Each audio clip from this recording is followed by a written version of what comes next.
donc oui, 92, l'année de ma naissance. Ah, c'est beau. Terminator 2, le jugement dernier. Celui qui est reconnu comme beaucoup de monde comme un des meilleurs films de tous les temps. Voilà, C'est vrai. clairement. Ouais. Qui est... Et comme un des plus grands de science-fiction du moins. C'est ça. Et c'est vrai que pour moi, oui, c'est un des meilleurs films de science-fiction que j'ai pu voir. Ouais. Même s'il y en a devant. Mais il y en a beaucoup derrière aussi. Beaucoup. Et non, c'est le 2, c'est Edward Furlong pour le casting, c'est Guns N' Roses pour la musique. Voilà, il y a beaucoup de choses qui ont fait que dès le début, je me suis dit, ça va me plaire. Ouais. Et résultat final, bah voilà, ça m'a plu. Ouais, c'est ça. Alors, qu'est-ce que c'est l'histoire? C'est celle de... Alors, le premier Terminator a donc échoué en 1984, mais ce qu'on découvre, c'est qu'il y a eu un autre Terminator qui a été envoyé en 1992 pour s'occuper de John Connor cette fois. John Connor Voilà. qui a à l'âge de 10 ans. Et évidemment, la Résistance va envoyer un sauveur qui est aussi un Terminator. Qui est Schwarzy. Qui est Schwarzy. Et pour le coup, ce qui est intéressant, c'est qu'il y a un jeu entre la figure maléfique du premier qui devient une figure de gentil dans celui-là. Ce qui est vraiment un vrai intérêt parce que, en fait, tout l'intérêt du premier acte du film, c'est justement de créer une tension sur lequel des deux veut buter John Connor. Voilà. Ce qui est plutôt intéressant au niveau de l'écriture en tout cas.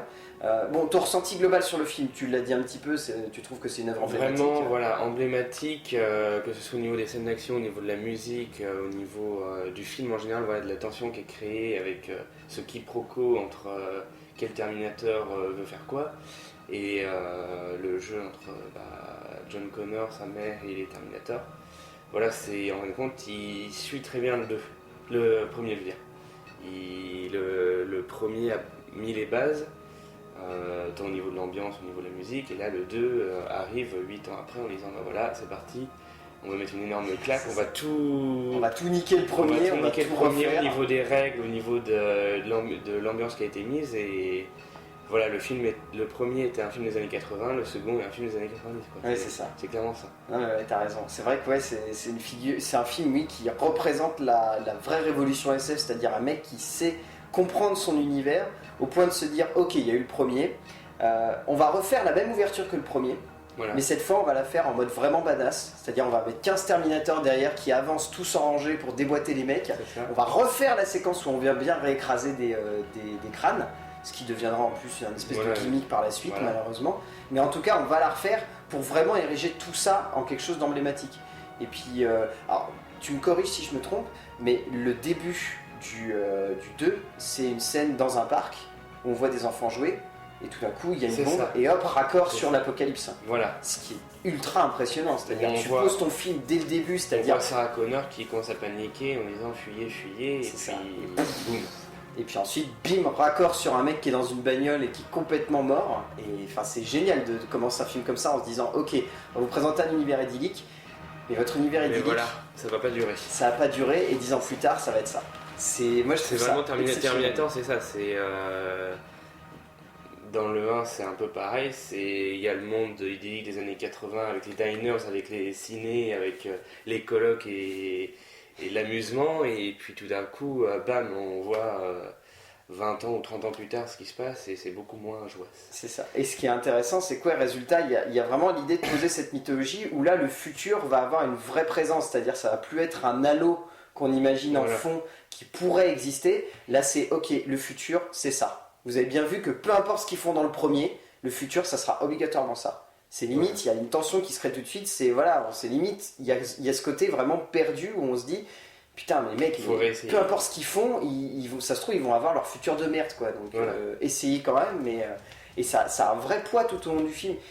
Moi, ce que je trouve très équilibré au niveau de l'écriture de James Cameron et William Wisher Jr., c'est cette voix off de Sarah Connor qui vient de temps en temps rappeler le poids de l'avenir sur le monde. C'est-à-dire... C'est ça, même si c'est au moment 92, faut pas oublier que derrière, il va y avoir d'ici quelques années. C'est 5 ans plus tard, je crois, c'est en 97, voilà. Qui disent le jugement dernier, le 19 août 97 à 18h05, je crois que c'est ça. Mais voilà, on peut pas l'oublier, même si on va être longtemps plongé dans l'époque 90, faut pas oublier que derrière il va se passer quelque chose, quoi. C'est ça.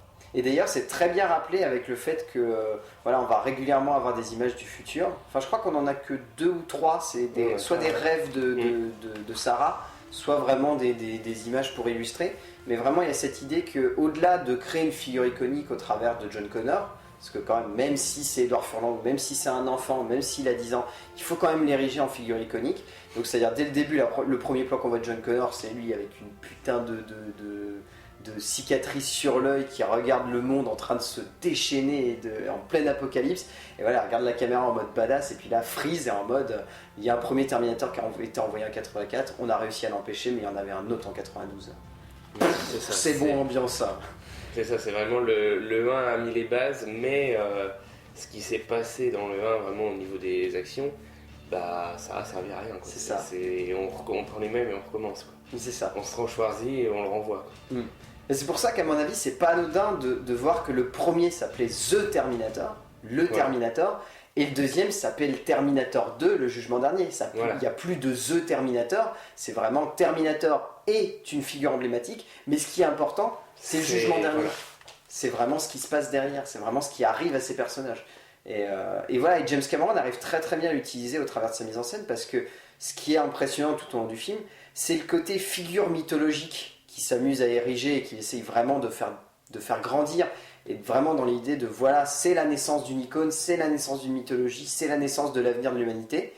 Et voilà, et ce qui est intéressant, c'est de voir que, limite, entre guillemets, c'est à prendre avec des grosses guillemets, mais Sarah Connor a presque cette figure de Dieu derrière cela. C'est celle qui a enfanté le sauveur de l'humanité. Donc elle peut se permettre d'avoir une voix off, elle peut se permettre de parler de ça au passé comme au présent, elle peut se permettre de regarder ça avec un œil omniscient. Et moi je trouve ça vraiment passionnant de voir Sarah Connor qui est vraiment érigée, au-delà de ça, vraiment en mère. C'est-à-dire que dès le moment où elle essaye de changer le passé, ça marche pas. Enfin, quand elle essaye de changer le futur, ça marche pas. Quand elle essaye de tuer Dyson, elle n'y arrive pas. Elle n'y arrive pas, elle est presque empêchée parce qu'elle sait au final qu'elle n'en est pas capable. Et que c'est John qui doit se charger de sauver son propre avenir. Voilà. C'est vrai que Sarah Connor a quand même un rôle très important dans le 1 puisque c'est la victime. Mais dans le 2, c'est plus voilà, la mère de la résistance. Quoi. C'est vraiment, ça, ouais. comme le dit dans le 1 Kyle Reese, voilà, c'est elle qui. Elle a une image de déesse dans le futur. Ouais. Même si elle n'existe plus dans le futur, elle est toujours omniprésente. Quoi. C'est ça, il n'y a personne qui en parle, mais si elle est là. Elle peut pas faire, enfin, elle, en tant que personne, elle peut pas faire grand chose, mais voilà, elle donne naissance à la résistance. C'est ça. Ce qui est intéressant aussi, bon après on va développer là-dessus, la mise en scène de James Cameron, le résultat est beaucoup plus épique. Je crois qu'à l'époque c'était le film le plus cher de l'histoire du cinéma, je crois qu'il avait coûté 200 millions de dollars, ce qui en 92 est énorme. Mais voilà, c'était un film qui était très ambitieux, qui est largement rentré dans ses frais, là-dessus il n'y a rien à en redire. C'est un film qui marque encore son époque aujourd'hui parce qu'il avait des idées de mise en scène qui étaient ultra ambitieuses. La course-poursuite en camion, elle est dingue, elle est vraiment dingue. Les scènes d'apprentissage de devenir un peu plus humain par l'ado pour le Terminator reste quand même assez épique et drôle. À la fois très drôle. Il y a un côté drôle dans un film qui n'est pas censé du tout faire de l'humour, clairement. Et c'est ce côté-là qui est vraiment intéressant. Ouais, et ça deviendra presque la marque de fabrique de James Cameron par la suite, parce que c'est vrai qu'il a toujours eu ce don de rajouter de l'humour à des moments où ça devrait être très dramatique. Voilà. C'est-à-dire que pour ceux qui ont vu Titanic, pour ceux qui ont vu Avatar, pour ceux qui ont vu tous les films de Cameron après Terminator 2, il y a toujours cette dose d'humour qui vient ponctuer un film qui est glauque par moments, voire même qui a des poids symboliques et mythologiques qui sont graves. Quand on regarde Titanic, c'est vraiment le plus grand naufrage de l'histoire de l'humanité.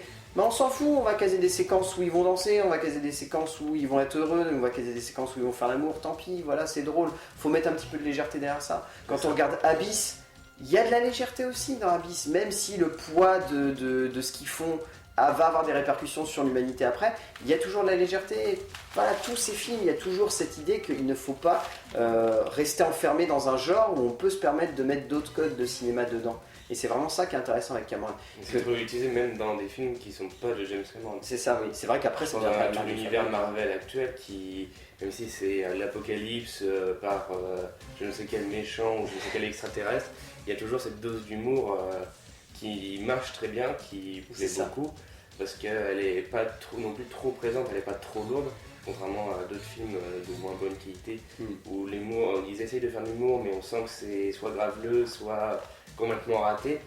Et non, avec James Cameron et ceux qui ont réussi à bien reprendre par la suite, cet humour-là marche.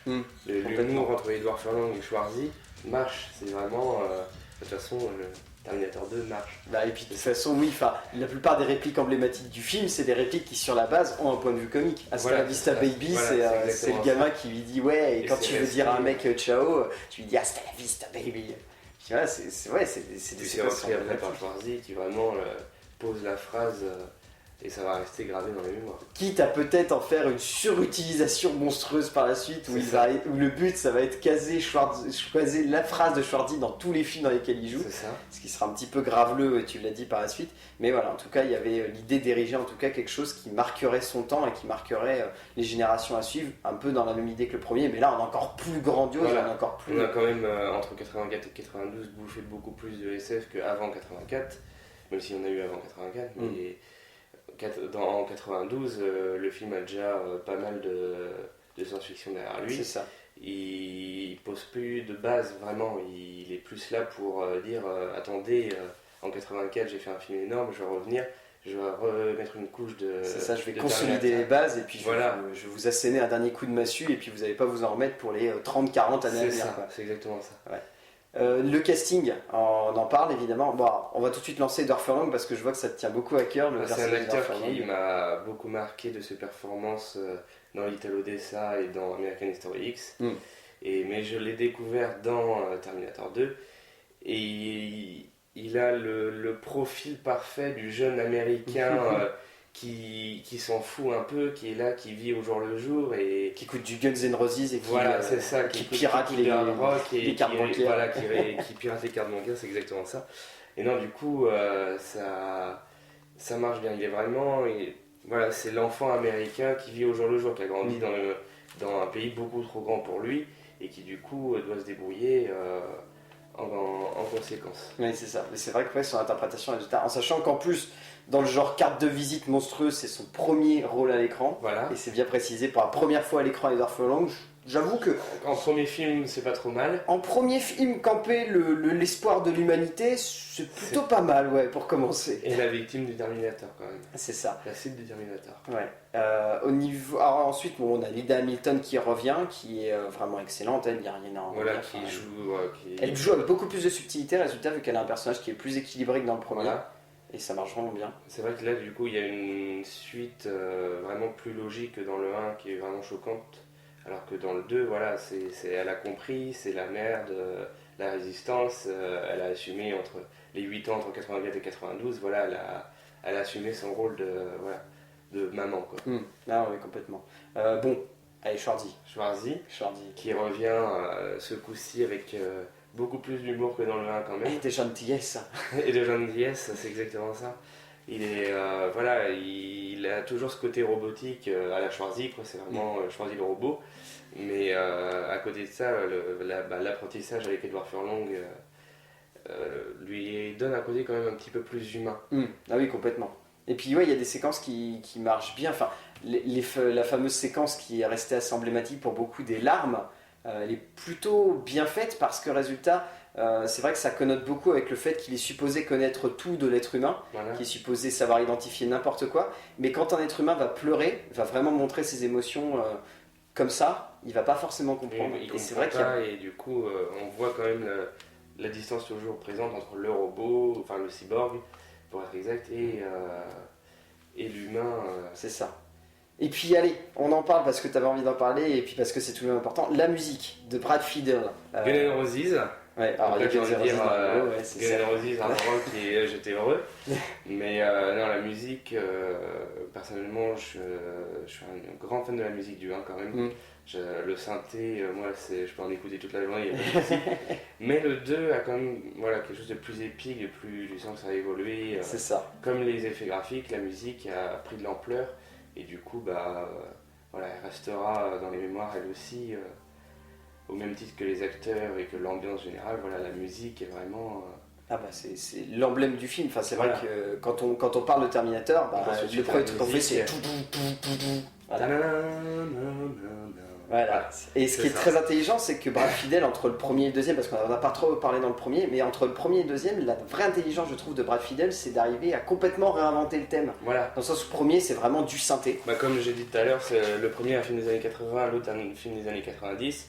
La musique, c'est pareil, c'est de la musique des années 80 avec le synthé bien lourd, bien omniprésent et avec les parsemés de quelques chansons un peu disco ou choses comme ça. C'est ça. Alors que le 2, c'est les années 90, voilà, c'est les Guns N' Roses, ils étaient à leur l'époque, apogée, ouais. voilà, à leur apogée, et la musique est beaucoup plus brutale, quoi, tout de suite, ça va sans dire. Ouais, et le thème marche vraiment bien. Donc ouais, Terminator 2. Terminator 2, à voir et à revoir. Et à revoir. Parce que c'est vraiment une partie de plaisir, que ce soit voilà, au niveau des acteurs et d'Edward Furlong, et que ce soit au niveau de l'image de science-fiction et du film de science-fiction. Ouais, enfin de tout, oui. C'est vrai que oui, tu l'as bien appuyé, il n'y a pas grand-chose à rajouter. C'est voilà. un film qui représente l'essence même du cinéma et du cinéma de science-fiction. C'est un chef-d'œuvre en puissance, ça a tout de réussi, ça crée une mythologie. Voilà, il y a vraiment une image, quoi. Ouais, voilà, c'est ça. Terminator, au-delà du film, c'est l'image de la science-fiction. Quand on parle de science-fiction, on pense à Terminator 1 et 2. Ouais, c'est ça. Et donc, 11 ans plus tard, 11 ans plus tard. il y a eu Terminator 3, le soulèvement des machines.